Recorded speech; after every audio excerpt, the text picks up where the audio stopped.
It's the Gitty Gang Show on Cigar Nation TV. It's the Gitty Gang Show on Cigar Nation TV.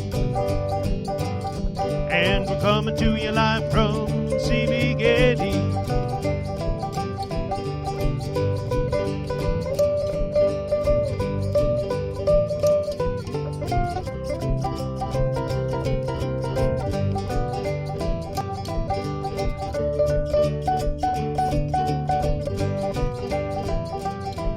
It's the Gitty Gang Show.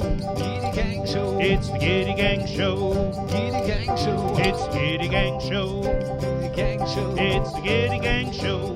Gitty Gang Show. It's the Gitty Gang Show on Cigar Box Nation TV.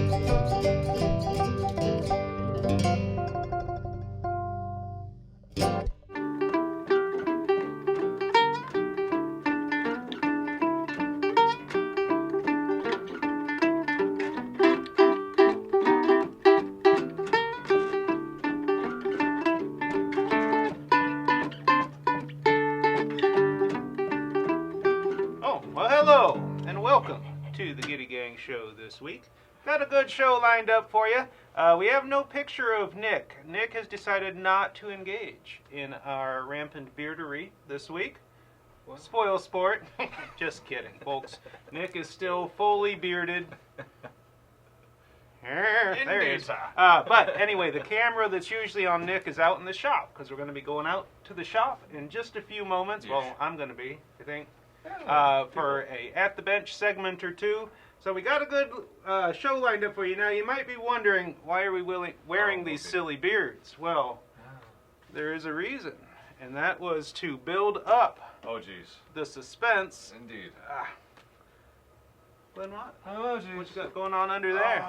Oh, just in time for winter. Beardless, just in time for winter. Clean shave. I still haven't gotten fully used to it. I still do a double take when he comes around the corner. Who's this guy? He likes clean shaven, Glenn. Anyway, yes.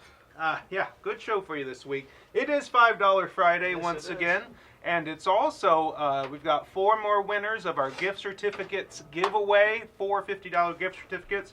Got some familiar names on the winners list this week, so stick around to the end of the show. We'll be reading those off. We've got some of your submitted videos this week. Nice. Some customer-submitted videos, which are amongst our favorite things. These are just a few of our favorite things. There's a song in there. No, I don't believe it. Don't believe it. We got Walk Corner coming up. All sorts of good stuff. So yeah, let's get right into $5 Friday. Let's do that. I got it right here. We're going to set up a second camera and have a whole change shot. None of that happened, folks. Let's start with... Things been pretty busy around Gitty here. I don't know if you saw today's CB Gitty newsletter. Did that go out today? Maybe it's going out tomorrow. Okay, good. But yeah, I kind of listed through some of the stuff that's been going on around here. Turn that camera on. I think it's... Don't mind us, folks. This is all trained professional stuff. Anyway, Glenn and I have been working on Tablature, the new songbook. Volume 2, Cigar Box Guitar Songbook, featuring my own boy there, Kieran Gitty Baker on the front. Another, how many? 49 songs tabbed out for 3-string Cigar Box guitars. Available now from Amazon. We got a link for you direct to the Amazon listing. We'll have them on cbgitty.com in another week or so. But right now, Amazon only, 155 pages. It's a whopper. What you got there, Glenn Watt? First, $5 Friday item is our 2-pack. Oh, hoving into view. Outlaw Skull Knobs. We've got these in both white and red skull varieties. This is the white skull variety that is on sale this week. 2 of them for $5. A significant bargain. Discount, if you will. Second on the list, we've got the 3-pack. Or we've got the pair of laser cut skull sound hole covers. Now, as you might know, here in the United States and in some other locales, Halloween is coming up. So having some of our skull stuff on sale seemed appropriate. Still time, if you really hurry, to get a Halloween build in. Next up, the 3-pack of 27mm disc piezo's there, pre-wired with 2-inch leads that you can attach your leads to. We will be seeing a little bit of piezo wirery in a little bit when we head out to the electronics department and visit Ms. Farley out there at the electronics bench. She is now the guru of electronicality. Speaking of electronicality, Here's some right now. What does this cost? This is the Black Ice single coil pickup for just $5. $5 for a high quality single coil electric guitar pickup, folks. does Today come with only. the mounting screws and springs. Oh, sure, all the good stuff. We wouldn't send it out without that stuff, right? No, not on purpose anyway. And finally, the Razzie Dazzy Spasm Band poster. Now, there's a story behind this poster. Shane Spiel designed this using a historic photo of the Razzie Dazzy Spasm Band down in New Orleans, which, according to some accounts, that band played a role with their homemade instruments and cigar box guitars, played a role in the formation and the origination of jazz music. Well, this is a picture of him. Shane designed this poster, and it's been out there on the interwebs, and it turned out that the New Orleans Jazz Museum found an image of this poster and had included it in an article about historic homemade instrument, like That's thinking cool. it was a historic piece, and Shane had to be like, oh, I designed that. So, yeah, good stuff. So those are the 5 things, each $5. We do it every week on Fridays, $5 Friday, through the end of the year. I think that'll go on. So yeah. And if you ever forget, cbgitty.com/$5 Friday. Yeah, FDF, baby. So, good stuff happening. Let's say hello to people. We've got Louis Lamanna, Jonathan Lagasse, Two Hawks Reed. It's good to see you, Two Hawks. Randy Pepler, Kurt Gardner. I do make a fantastic hand model. Jim Burt, Roll Tide, Damon Park. Oh, Ken Noland. I saw, let's see, Mama Baker out there, Janice Wilson Mama Hughes. Gitty. Well, Yeah. Mama Baker and Janice Wilson Hughes. They're not the same person. Right, I'm sorry. I mean, to differentiate. Rick Flink, Rusty Taylor. It's good to see you. Don Baker's out there. Well, thank you very much, every single one of you, for joining us on this Friday afternoon, or Yeah. whenever it is that you watch it, for It's that getting matter. cold up here in New Hampshire. Love it. I ain't gonna Love lie. it. Possibly some snow over the weekend, nor'easter blowing in. Woo! This is my Who time of knows? year. All right. So yeah, a lot of tabbing been going on this week. What have you been working on in that regard, Glenn? 2-string G-bass tab. So if you're not familiar for some reason, the new kit that Ben designed, the G-bass, is a 2-string bass tuned G-D, similar to a 3-string guitar, being G-D-G. So we have 2-string bass tablature for songs such as "You're Cheating Hard" and other Hank Williams and Merle Haggard classics. Mama Tried. Mama Tried. Got a Elvis Presley "Blue Christmas" in there. Got a few actually. So of the Can you sing the first line of that? Oh, Blue. I think together we might be able to Oh, shame is ourselves. this live? We'll come in again. And a 1, and a 2.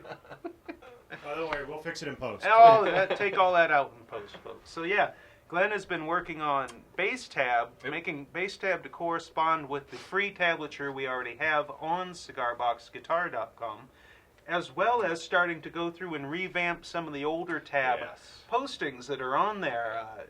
Before we had kind of settled on a standard format, there was all sorts of stuff on there. Well, you're going through, kind of revamping and revising, really working on building out that library. It's an amazing thing, a great free resource. All on Cigar Box Guitar. Again, cigarboxguitar.com, which is essentially the repository for a myriad of how-to information and historical value. The knowledge base. It's called how to build, how to play, historical stuff. So the songbooks that I've been working on, you can buy these. They're all nicely formatted and laid out. The free tablature on cigarboxguitar.com, you can download and print out.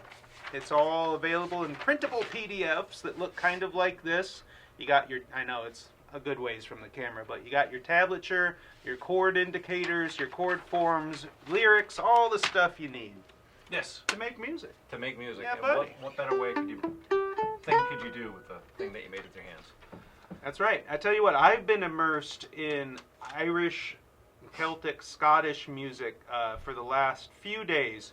Ever since I finished this new CBG Songbook Volume 2 up, got it submitted to the publisher, I immediately shifted gears into Irish and Celtic to start working towards a songbook, or it'll have to be several volumes of songbooks dedicated to those songs. Irish drinking songs, rebel songs, love songs, Scottish, some English folk tunes that have kind of become universal, sea shanties, a few of the instrumental tunes. Glenn got to listen to me trying to figure out one Irish session tune yesterday, the Blarney Pilgrim. Once I had it down, I predicted that was possibly the first time the Blarney Pilgrim jig had ever been played on the cigar box guitar. Maybe not, but certainly the first time I had ever done it. So yeah, that's going to be a good one. When I first started off, I had about 70 songs that I thought I could do for it. Once I started going through the lists and researching, I'm up to 154 total songs. That's all? Yeah, right? That's all? I'll have it by the end of the weekend, right? Yeah. Anyway, hope to have that out That's impressive. soon. Well, relatively soon. At least the first volume of it. So, good stuff happening in the tabbery world. Oh, Free Tab Thursday was yesterday. Free Tab Thursday. Speaking of cigarboxguitar.com, Glenn Watt tried his hand at tabbing out a Beatles song, Lennon McCartney. Yeah, Which good one? stuff. Wow. Blackbird, hello. Blackbird. Performed here previously by David Comtois on the Gitty Gang show. On the six-string Coke crate. Yeah. Kim Starling with her beautiful voice up here singing it in it was a good accompaniment. day. She even offered to try it again with with a new rendition of Cigar Box Guitar Blackbird. I haven't played it really in about 3 years since I actually wrote the tab, so... Oh, that's one that you've revamped from... Yeah. And so that I just was not prepared to embarrass myself or anyone else with that performance. Have a go at it? I can hack out some of it, but it wouldn't, not the whole way through. Well, it's a beautiful song. Actually, when Mrs. Gitty and I got married all those years ago, that song was being played on the six-string guitar during the walk-up portion of it. Very nice. So yeah, good stuff. Tab. Now, the good thing about this tab we're doing, not to harp on about it, but even if you don't have any interest in picking out that melody, for most of the tab, we've got the chords on there. Yeah. Because, you know, like for jam sessions, for campfire singing, for front porch, back porch picking, usually you're strumming the chords. You're not worried so much about picking the melody.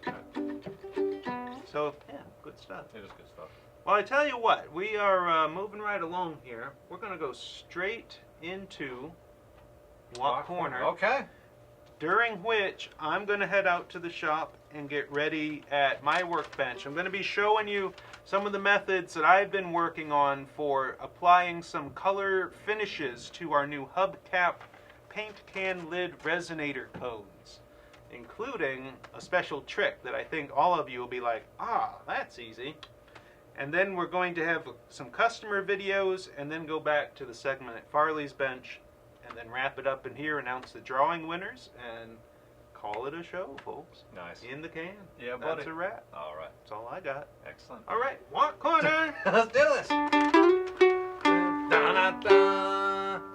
Welcome back to Walk Corner, you all. Now, so that you know, if you are unfamiliar, this is where I have an opportunity to share with all of you what it is that all of you have shared with us. So what I mean by that is that when you buy something from CB Gitty Crafter Supply, you are automatically at some point sent a link from our storefront in there. That link, it leads you to this place where you can share photos of what you've built using our parts and a bit of the story that goes along with those instruments. You send that to us, we put it on our website, and I just kind of comb through some every week and try to pick the gems. They're all gems, but try to pick the ones that I have the time for and share them here with you. So I hope that you have an opportunity to spend the next 2 minutes of your life looking at the awesome things that your co-builders and players have made for the Cigar Box Guitar stuff. First up, the image that Nick has for you is from Jittery J, Jason G, stalwart Cigar Box Guitar community member. I want to share this because I think it's just a really cool innovation. This actually doesn't have much to do with the parts from CB Gitty Craft Supply.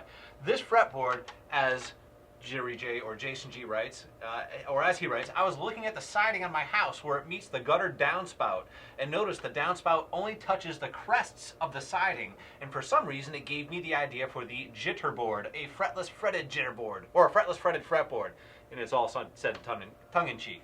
Since posting it on social media, Jason writes, I've been made aware that this is not a new idea and has been done before commercially as recently as the mid-'80s and at least as far back as the Ming Dynasty, but I wasn't trying to reinvent the wheel. Just wanted to try out an idea and build it, and I love that. I love what you're doing there, Jason, is that it, regardless of when we come out with something new, we just share it with the world. People are like, it's been done. Okay, it's a big world. Of course it's been done. It's okay, but this is my version of it. This is my take. This is my whatever. This is the inspiration for my build. And that's what I love about what you've done here, Jason. You're just sharing something that you found on your own. Or even if it was inspired by some thoughts from way back when, like it's still something that you have that's new. And I think it's really cool. And I think this is especially nifty for nylon strings. Like if you have a hardwood that doesn't wear down with nylon strings, that'd be really neat. I love that. It was done as recently as the 80s and back to the Ming Dynasty. You know, no big. I'm sure he took a lot of heat online. Like, Hey, this is what no heat here, all love here. Yeah. That's a great. I looked at it, I'm like, wow, that's ingenious. That's yeah, great. dude. I love it. And I agree with And you. I It's can genius. guarantee you, those in the Ming Dynasty didn't look at the siding of their house and go, I could make a guitar like that. Exactly. So- Exactly. Yes, Nick. Exactly. So thank you, Jason G. Thank you, Jittery J. And for all you out there, if you want to check out Jittery J at Jittery J's Homemade Music Factory on Facebook. Again, Jittery J's Homemade Music Factory on Facebook. He's an awesome man doing awesome things. Next up in the submissions is Jimmy C, or from Jimmy C, this beautiful guitar. Jimmy is a regular contributor to our website with the things that he builds from the parts that he buys from us. About this, Jimmy writes, the first joint effort from my wife and I. She engineered the staining and the painting, and I put it together. It's a short 23-inch scale and has a sweet, sweet sound. I made the neck and the fretboard, and all the hardware is from CB Gitty Craft Supply. Truly a labor of love on this one, and I love the fact that it's a familial or a partnership done to build one beautiful thing, and that's beautiful work done by your wife, sir. So really good stuff, Jimmy. Wouldn't you say? Yeah, I would. I'm not here. I'm out at the bench. Yeah, he's out at the bench. All right, next up is from our good friend Wall C. He used one of our custom printed box tops, box kits, to make yet another fantastic instrument. And really, I just wanted to show what it is that can be done, because he also used one of our necks, he used our tuners, he used basically everything. And it actually, Nick, if you don't mind going to the next image, you'll see a close-up of this, the trout image that is the custom image put on this box lid, done by good friend and inspiration Dan Deke Caldwell, I believe. Yep, he's the inspiration behind this image. And on this full CB Gitty instrument, Wall actually used also the. Please remind me the name of the bridge with the. Panhandle it? Is it the Panhandler bridge, which I love. I don't see enough of those used. I think if you kind of scroll through the website a little bit and check them out, those things are really neat. Made right here. Got buffalo nickels from Mercury Dimes, excuse me. Yep. Historic pieces of the United States right in those bridges. So, and Wall's not even from the United States, so I just want to say that he's even celebrating some cool stuff from around here. So thank you very much, Wall. Next up, from William White, or William W. Sorry, William. There's several images done in a row here. William has this great way of submitting stuff like a blog post, and everything's really well written, concise, unlike me, and just so each image here has just a little bit of information with it, and I'll go through it real quickly. But I just wanted you to see what it is that he's done, and moreover to follow the CB Gitty Crafter Supply Facebook page, because that way you'll get to see on Mondays and Fridays when I post the things that you've shared with us. You'll get to see really cool stuff like what William has shared with us here. Now, about this first image, William writes, this build uses a stick-on box design with the bottom of the box serving as the soundboard. I like that. He flipped over the box using the bottom as the soundboard. Next, in the next image Nick has of William writes, the neck is attached 2/3 of the way on the top with a scooped area just above the flying bridge. So he's got that scooped area for his strumming hand, so as opposed to bashing his knuckles and his fingertips against the neck, he scoops an area out, which is not uncommon, but a really great design, and he used our flying bridge, which allows those strings to make direct contact with the soundboard, giving more volume to the instrument. In the next image William has, he has the puffler neck uses a scarf joint with the cut portion to the base, glued to the base of the neck and carved into a heel. So again, he cut using the scarf joint jig that he got from us. He designed by Ben. He took that cutoff, and if you don't mind going back to that last image, Nick, I'm sorry. That he used that cutoff as the heel on the neck. Just really resourceful, really good stuff. But in that image, that next image that Nick has of the scarf joint, half-inch poplar cut in the scarf joint jig is glued to the top of the neck to become the headstock. So I just want to emphasize that half-inch stock, because sometimes the 3/4 inch stock, it takes some doing to file it down, to sand it, to thin it enough so that the tuner posts extend out of the headstock enough to be useful. Well, what William did here was use a piece of half-inch stock to cut the headstock and glue that on. So I think that's good stuff. Next up, you can see from William's thing here, we got, you see that little peg that's right behind the string retainer? He writes, a 1/4 inch oak dowel pins are used to reinforce the scarf joint, and a wooden string retainer is used along with a 0 fret. So he's got 2 different sizes of fret wire, being jumbo at the 0 fret nut, 0 nut fret, whatever. And then the wooden string retainer he got from us, and then he's got that little 1/4 inch dowel to kind of secure those 2 pieces together while it's deglues them. It adds strength to the whole thing. Overall, good stuff, William. Next up, you can see his wooden craft Celtic knot discs trimmed out the sound holes, which I think is just a gorgeous part of the instrument. And last but not least, in this last image, the back of the build retains the original detail of the cigar box, and it's those super nice Dos. What are they? Dos Equis? Not Dos Equis. Dos. They're Opus X. Opus X. The gorgeous boxes. Now, Lost City, it looks like. Lost City. Yes, yes. Like $30 a piece. Yeah. Beautiful, gorgeous boxes. I've actually had the chance to use one. I think I might even have one in storage somewhere, but they're gorgeous boxes. Good stuff, William. And last up is this next image. Just one more. Bear with me here. One more, people. We got from Cigar Box Guitar member and a Quiet member, but I love what she had to write about this. This is from Sally G. It's the first time I've seen from her, but I'm really stoked.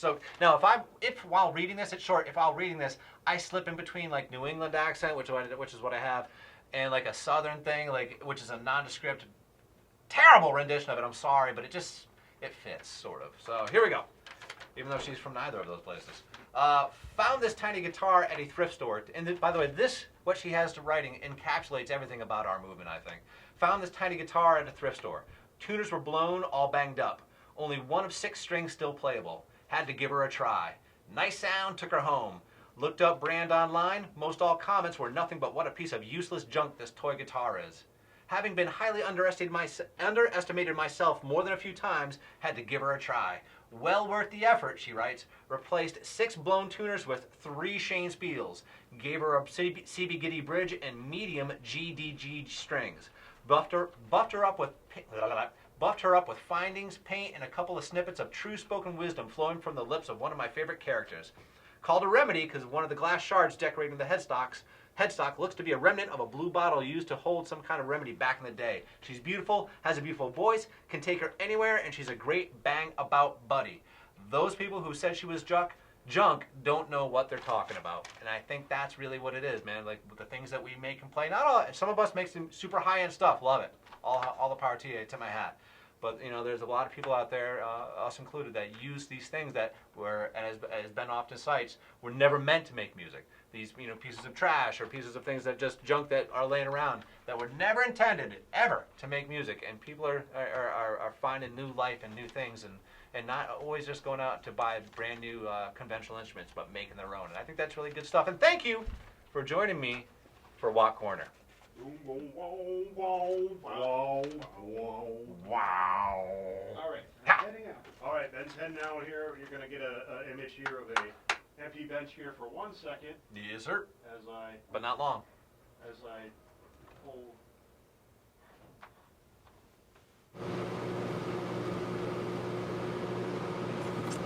All right. All right, here we go. Hopefully everybody can hear me. If not, can run out and say so. So basically what I've got here is a few of our hubcap paint can lid resonator cones. And I'm talking about adding some color to them to get away from the plain burnished steel, the way they come. If you don't know, we just released these last week on cbgitty.com. Let me get that right there for the microphone. a new kind of like a revolution in cigar box guitar resonators.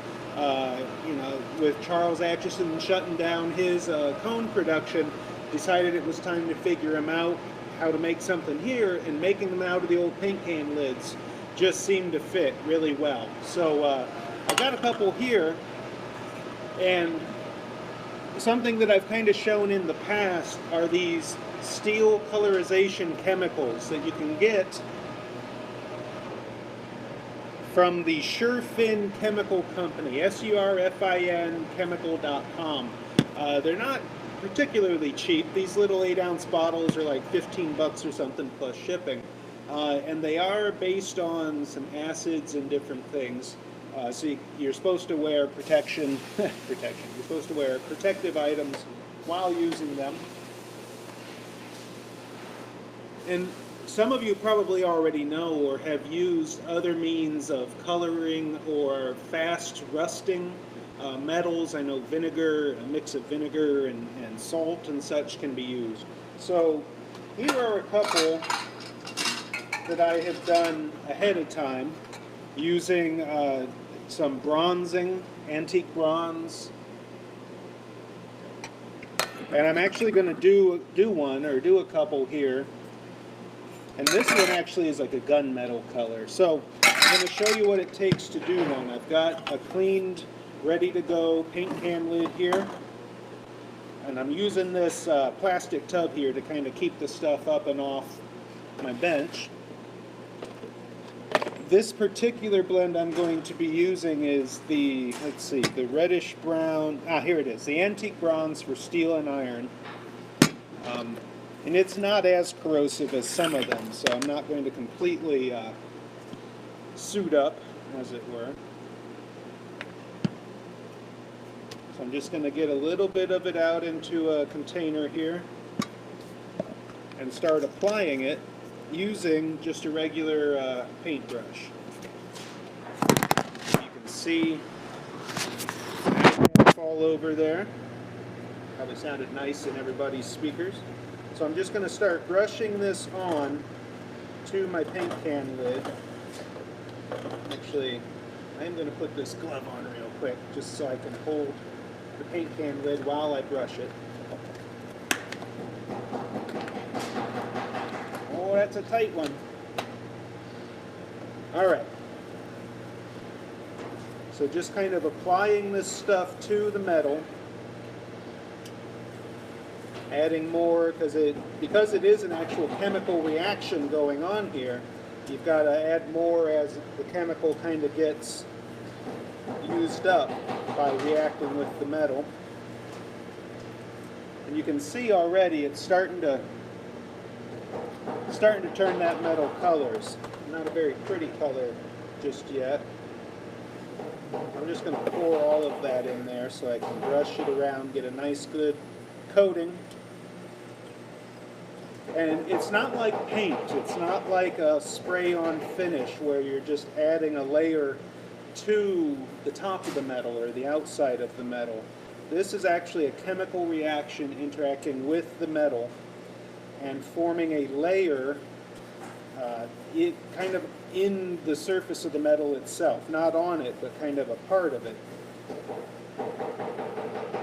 Now another trick I've learned, I'm going to dump the excess back off, is to use a brass brush and kind of work that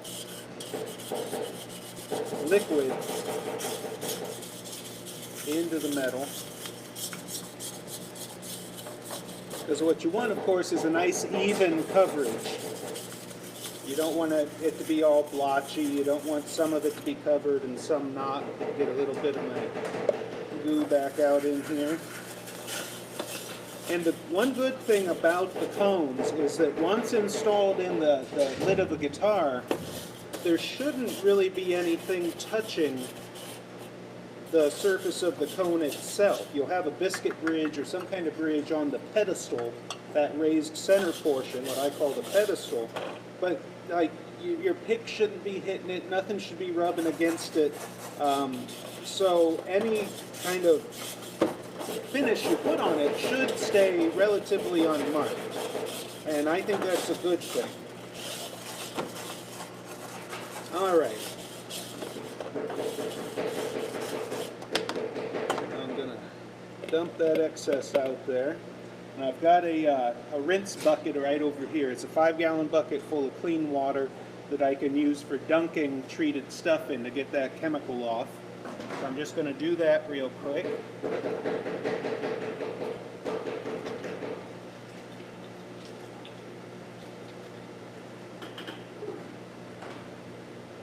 And let's see, I should have a piece of steel wool around here somewhere.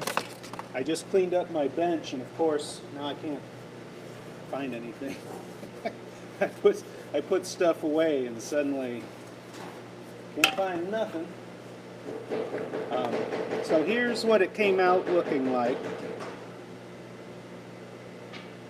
Got that nice kind of bronze, coppery coloration to it.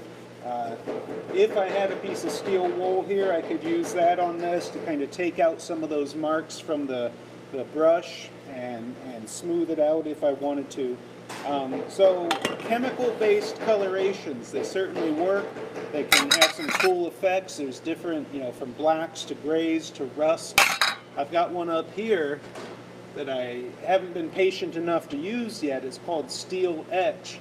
You brush that on and let it sit for like 24 hours, and you get that deep etched rust looking coloration out of it. So a lot of good options, but these are more or less corrosive chemicals, and you got to use safety if you're going to use them. More safety, in fact, than you just saw me use. I probably should have had a face mask on and 2 gloves and such. So it's one of those good examples of do as I say, not necessarily as I do. Here's the small or the middle-sized cone. This is actually a half-gallon paint can lid versus the gallon. And since I'm out here, might as well show you one of these other ones. Let's see, where did I put it? Here it is, the jet black finish. Now with most of these, the longer you leave them on, the darker or the more noticeable the effect will be. So I'll just quickly get a clean brush here. Let's see, somewhere. I'll use this one. I got some brushes just for this particular purpose, which helps. Pour a little bit of this into my... This is a separate container. I didn't want to mix the 2 chemicals together. Start brushing that on, and you can almost immediately see it starting to act on that steel to give it a dark gray sort of gunmetal. Now one of the tricks with these paint can lids is that they start off with a tin plating on them, a protective tin plating that you might have to kind of sand off before you start trying to apply any chemical-based finish like this. Otherwise you'll get spotty, like I'm getting on this one, you'll get some spotty results because the finish doesn't affect the tin the same way it does the steel. I'm getting pretty good results out of this. Enough to show the effect that it has, at least.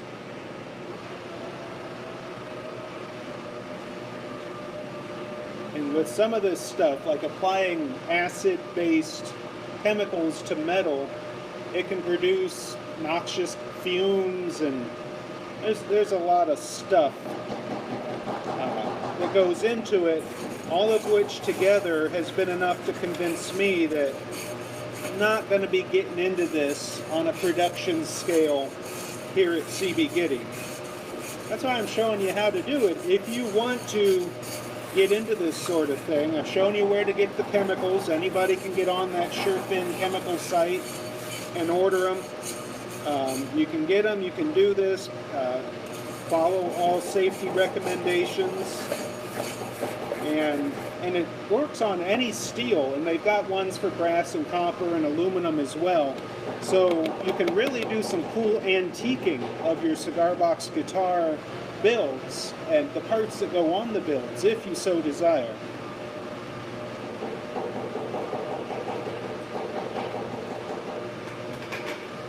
Just give it a quick rinse, and you can see it's now got a gunmetal just on the interior there.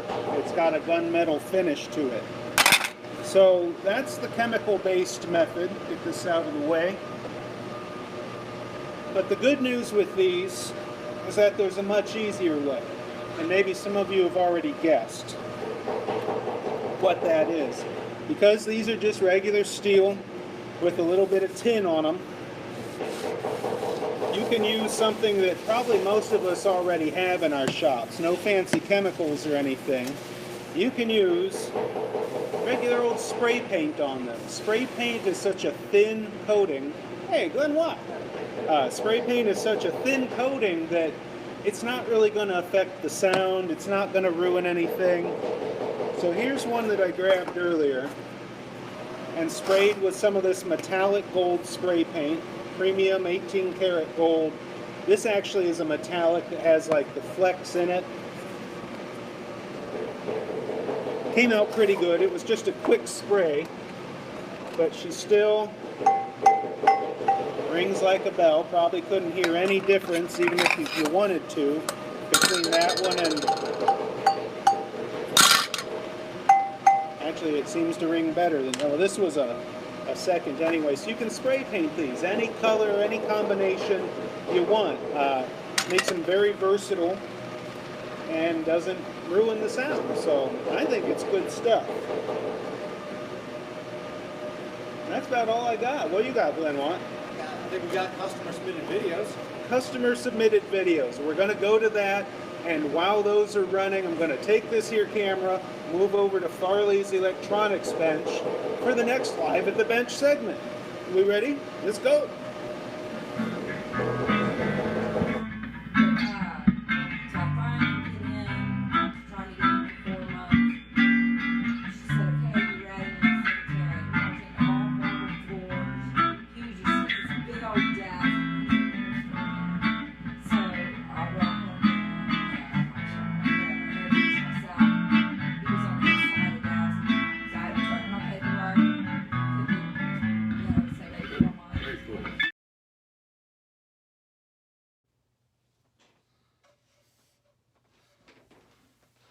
Hi, this is my newest Canjo.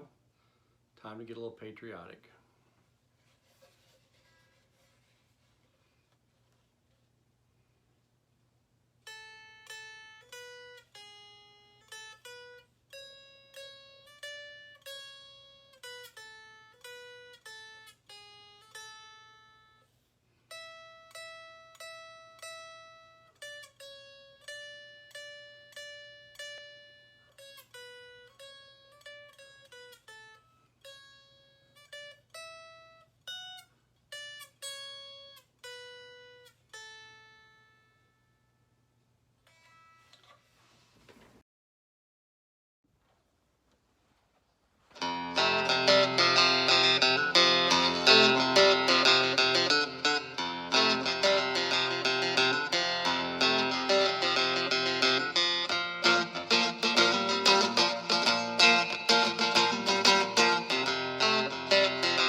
talking to the campaign.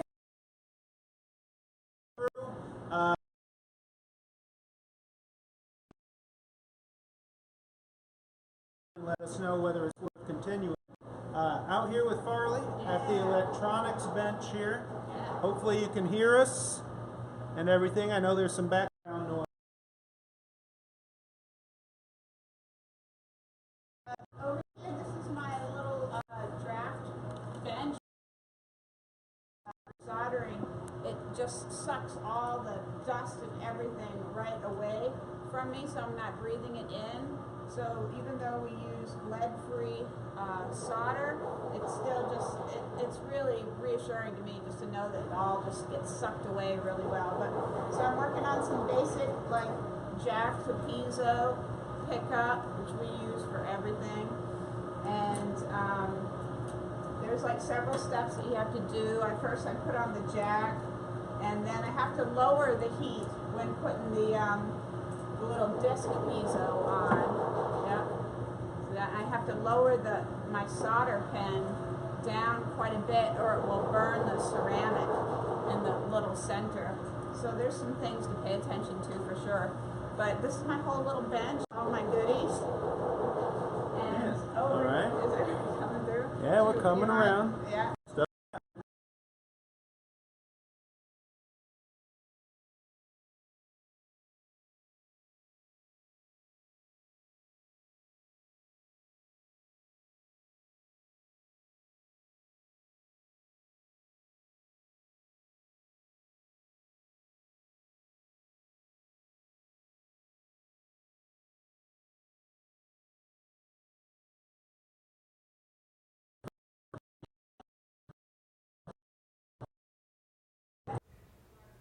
Hey guys, it's Nick. We're working on it.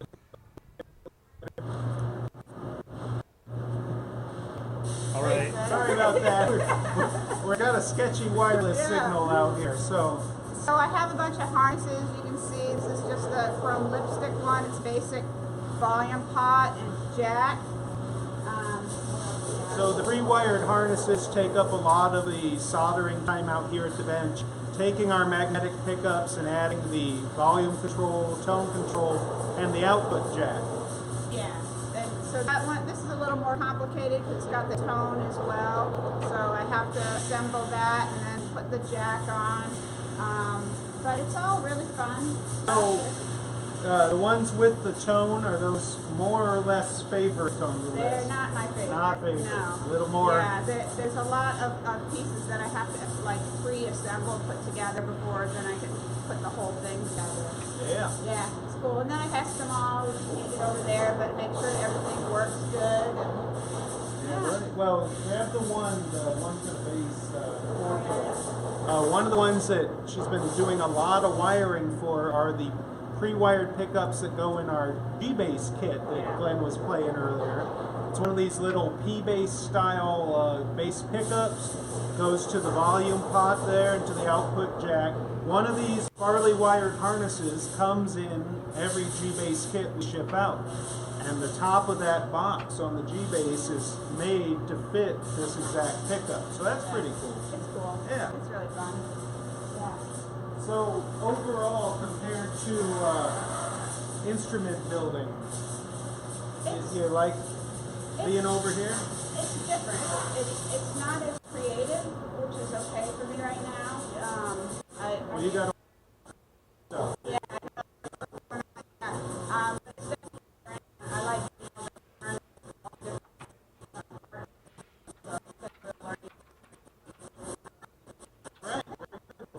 we're gonna head back to the studio.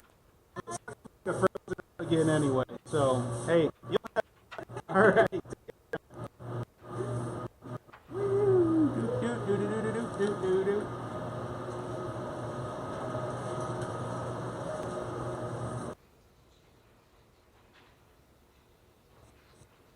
Nope, it broke again.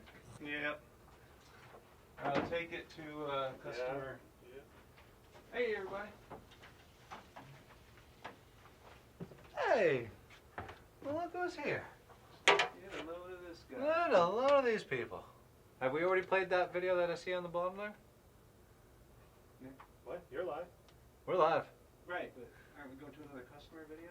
We played them all. We played them all, folks. Play them all. Sorry, I was waiting for the transition. Like, hey, we got a couple of minutes to No. regroup. Nope. That's all right. So, sorry about, I don't know how much of that came through. I'll find out later. But it is what it is at this point. Maybe we should have Farley come in here to the side bench and show some things. But anyway, it is time now for what? The To announcement.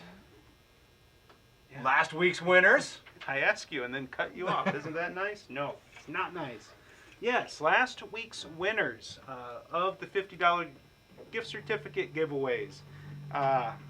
And the first guy on this list, Mr. John W. McKee, shares this show in so many different places. He's awesome. I swear, John, I don't know how long that takes you, but we certainly appreciate it. So, John, you are one of the winners this week, $50 gift certificate, joined by another good friend, Michael Capato, a man who is not afraid to call his friends out on Facebook and ask them to do things that he wants them to do.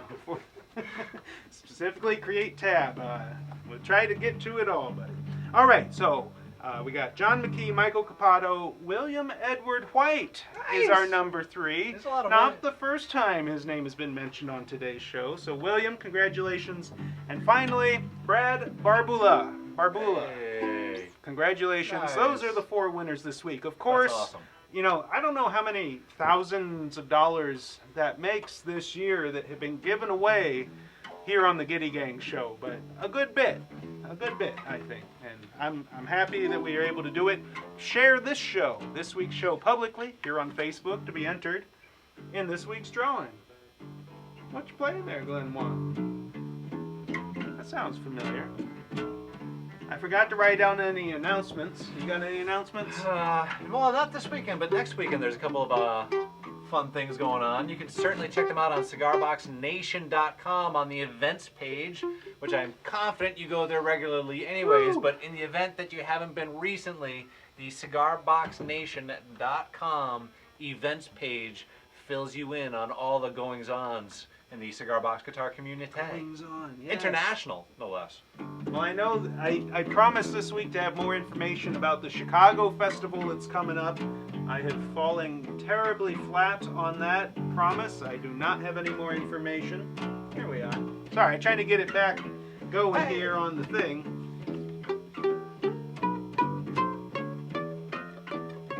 Brad Barbula says this may be the best show ever, but he might be slightly biased. You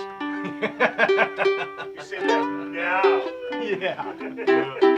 Hey, we got Nick on the camera there, behatted and bebearded. You know, the beard ratio of Gitty Gang members is really starting to skew. It's not going anywhere. Oh, he's back. I'm back. I'm not. That thing was a little too tickly. All right, how's this song go? I am a man. Land of my fathers. Wow. It's a lot harder. I just want to say in general that I am honored that your request tab from me, from us, it's a lot harder to tab out songs you don't know. It really is.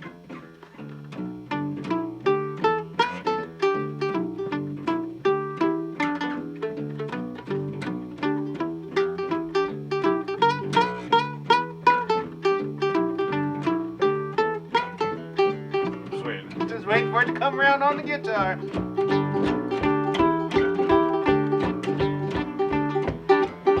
Well, it's the Gitty Gang show on Cigar Box Nation TV. It's the Gitty Gang show on Cigar Box Nation TV. And to put it all together, it's what it's gonna be. All you need is a sticker box and some strings. Said all you need is a sticker box and some strings. Well, you put them all together, you know she's gonna ring. Well, we come to you live every Friday afternoon at 2. Say you come to us live every Friday afternoon at 2. And if we don't see you, we don't know what we'll do. Well, it's the Gitty Gang